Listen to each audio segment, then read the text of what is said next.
Taigi sveiki atvykę į naują Masterclass pamoką. Šiandien mes turime Present Simple Advanced praktiką, ar ne? Turim Advanced, tai reiškia, truputėlį pažengęs lygis jau, ar ne? Šiandien bandysim suprasti sudėtingesnius sakinius, kaip naudoti Present Simple, ar ne? Nes būtent Present Simple, tai laikas, apie kurį mes pasakojame apie save ir yra būtent tai, ką mes turim išmokti šį mėnesį, šitą mūsų mėnesio tokia tema yra. Tik labai svarbu suprasti yra tai, kad tam, kad taisyklingai suprasti Present Simple, mes turim suprasti ir Present Continuous laiką, tai kai veiksmas vyksta šiuo momentu, dėl to truputėlį praktikuosim ir šitų sakinių. Ok, tai kaip visada, aktyviai dalyvaujate, jeigu reikia spaudžiat pauzę, jeigu reikia klausot per audio ir klausot tiek kartų, kiek reikės, kad suprastumėt, kad atsimintumėt, kad išmoktumėt, ok? Tai keliaujam. Aš tai darau kiekvieną antradienį. Aš tai darau kiekvieną antradienį. I do it every Tuesday. I do it every Tuesday. Rutina, dėl to turime I do. I do it every Tuesday. Tai vyksta kiekvienais metais. Tai vyksta kiekvienais metais. It happens every year. It happens every year. Tai vyksta kiekvienais metais. It happens every year. Kas čia vyksta? Kas čia vyksta? Kaip ir lietuvių kalboje, taip ir anglų kalboje, kas yra tas, kas atlieka veiksmą. Okay? What is happening here? Bet, kai sakau, kas čia vyksta, netgi lietuvių kalboje aš jau lygiai iškart nurodau, kas čia šiuo metu vyksta. Dėl to mes turim present continuous laiką. What is happening here? What is happening here? Žinoma, jeigu mes turime omeny, kas čia vyksta kiekvienais metais, pavyzdžiui, tada sakytumėm, what happens here? What happens here? Bet jeigu, pavyzdžiui, prieinat prie kažkokio renginio, klausėt žmogaus, kas čia vyksta, what is happening here? What is happening here? Present continuous laikas. Ką tu čia darai? Ką tu čia darai? Vėlgi darom prielaidą, kad klausim šiuo momentu, ką tu čia darai? What are you doing? Galima here pridėti, ar ne, jeigu reikia čia, bet nebūtinai. What are you doing? What are you doing? Jeigu klausim, ką tu čia darai, ką čia veiki, what are you doing here? Bet išlaikom taisyklingą klausimą, ar ne? Are you doing? What are you doing? Aš nieko nedarau. Aš nieko nedarau. I'm not doing anything.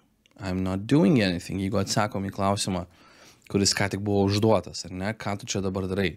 I'm not doing anything. I'm not doing anything. Aš dirbu, netrukdyk.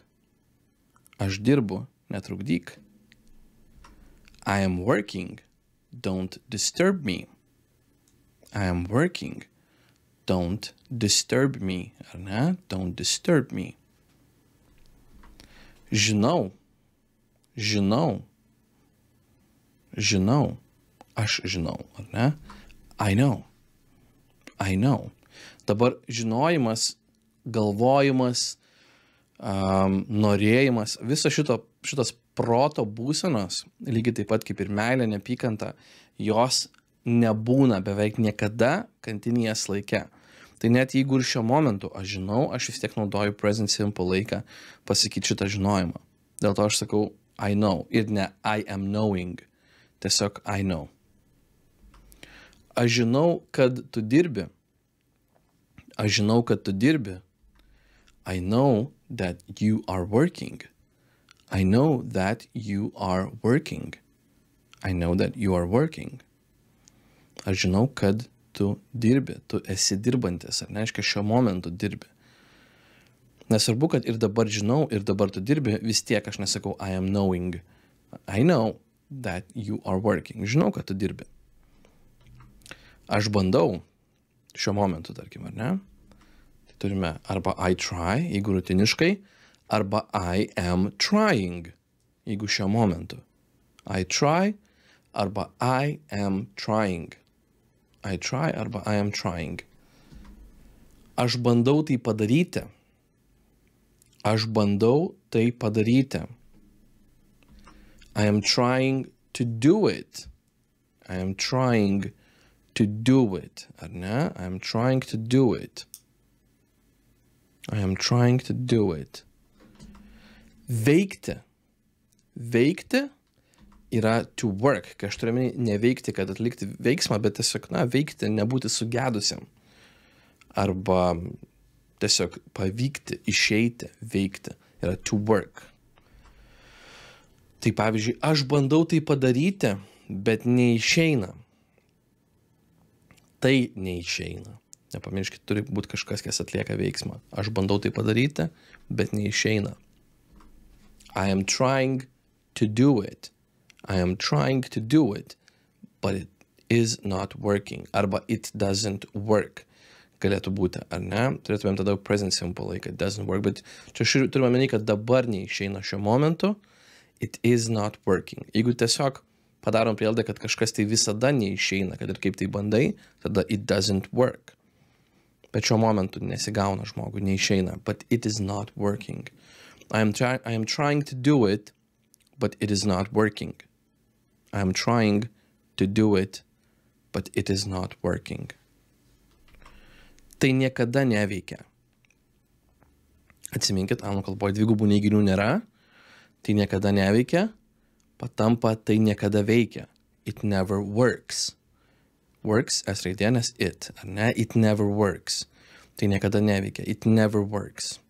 It never works. Man yra for me. For me. Ar ne? Man dėl manęs. Jeigu man blogąja prasme, man kažką padaro, ar ne? Yra to me. Tau, to you. Bet man, for me. Tiesiog, jeigu gerąja prasme, teigiama prasme. Tai, pavyzdžiui, man tai visada veikia. Man tai visada pavyksta. Man tai visada išeina. Man tai visada gaunasi. It always works for me.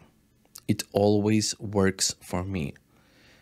Vėlgi, tas pats, it works, tik tai always turim jau, nebe never. It always works ir tada for me, man.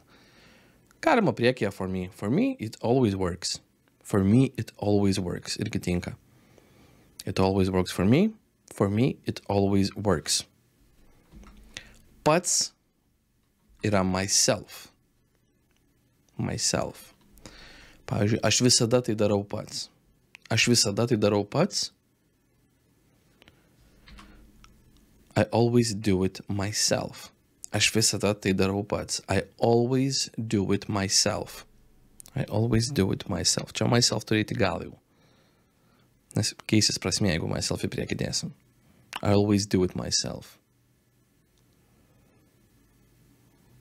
I always do it myself. Jeigu dėsim į priekį, reikštų myself, I always do it. Tai reiškia, aš pats, jeigu aš, tai aš visada tai darau. Bet mes tai norim pasakyti ir turime menį, kad aš visada pats tai padarau. Niekas kitas už mane to nepadaro. I always do it myself. I always do it myself. Man tai labai patinka. Man tai labai patinka. Yra keletą būdų, kaip galima tai pasakyti.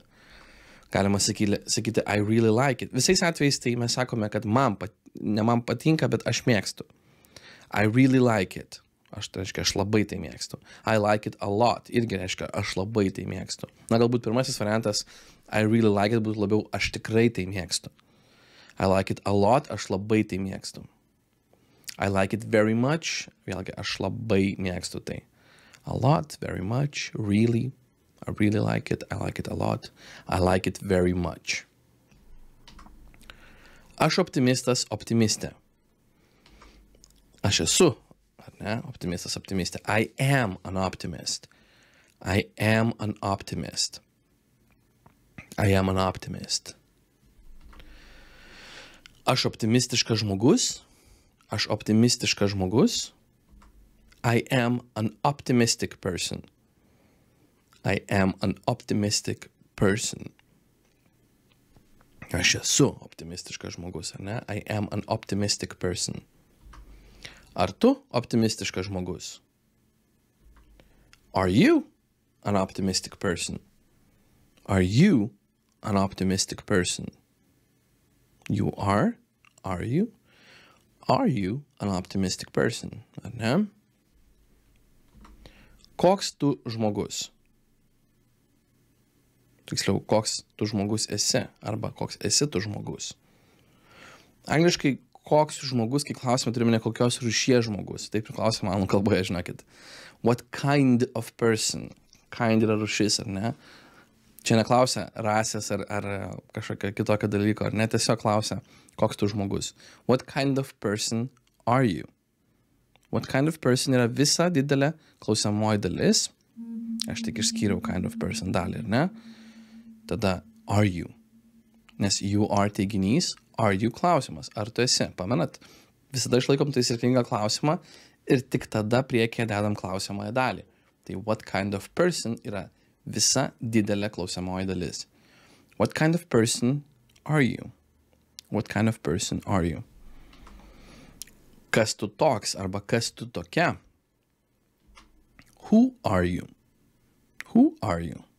You are you? Who are you? Who are you? Ką tu čia šiandien veiki, pavyzdžiui? Ką tu čia šiandien veiki? What are you doing here today? What are you doing here today? You are doing, tu veiki. Are you doing? What are you doing here today? What are you doing here today? Ką tu čia šiandien veiki? What are you doing here today? Kuo tu dirbi? Kuo tu dirbi? Tai čia jau what do you do? Nes aš klausiu rutiniškai. Ką tu darai? Kuo tu dirbi? What do you do? What do you do? What do you do? Aš sėdžiu namie. Aš sėdžiu namie. I sit at home. Rutiniškai, ar ne? I sit at home. Aš sėdžiu namie ir nieko neveikiu. Angliškai mes negalim sakyti nieko neveikiu, nes mes turėtumėm dvigubą neiginį. Tai angliškai jūs lyg sakysite, aš veikiu nieką. I sit at home and do nothing. Galima būtų sakyti, I don't do anything. Anything yra tas, kurį galima naudoti su I don't do anything. Nes anything nėra nothing. Reiškia, nedarau jokio dalyko, jeigu pažodžiui būtų, ar ne? Bet čia mes galime paprastai sakyti do nothing. Nieko nedarau. I sit at home ir darau nieką. I sit at home and do nothing. Okay? Gerai kažką mokėti arba gerai sektis anglų kalboje yra toks pasakymas kaip to be good at something. Reiškia, būti geru kažkame tai. Būti geru arba gera kažkame tai. Kažkur tai, kažkokiame tai dalyke. Ne? Tai nėra taisyklinga lietuvių kalba, bet angliškai mes taip sakom, ar ne? To be good at something. To be good at something. Tai pavyzdžiui, aš sėdžiu darbe ir nieko neveikiu. Man tai puikiai sekasi, reiškia, aš esu geras tame. Pabaigai, ar ne? Aš sėdžiu darbe ir nieko neveikiu. Man tai puikiai sekasi. I sit at home and do nothing. I am very good at it. I'm very good at it. I sit at home and do nothing. I am very good at it. I am very good at it. Ok, tai tokia mūsų praktika. Kaip sakau, klausykitės ne vieną kartą ir būtinai aktyviai dalyvaukit, ne tik klausykitės. Dabar turėsime live pamoką kitą savaitę. Priklausomai nuo to, galbūt žiūrit jau įrašą. Tai, bet kaip sakau, live pamokos kiekvieną mėnesį bus. Ir ten daugiau aptarsime jau. Tai jeigu dar spėjat, dalyvaukit gyvai live pamokoje. Jeigu nebūtinai peržiūrėkit įrašą, nes ten aptarsim plačiau šiek tiek tą present simple, present continuous klausimą, nes tai galbūt atrodo ir yra paprasta tema, bet jūs nustebtumėt, kiek puikiai kalbančių angliškai žmonių vis dar maišosi šitoje vietoje. Ar ne? Ir daro tą klaidą, naudoja continuous ten, kur nereikėtų, kur dažniau reikia naudoti present simple laiką. Present simple laikas yra pats dažniausiai naudojamas laikas anglų kalboje. Tai, kaip sakau, susimatom live pamokoje, ten daugiau apie tai pakalbėsim. Tai ačiū, kad esat, ačiū, kad žiūrit, klausot, mokotės ir pasimatom jau kitą pamokoje. Iki.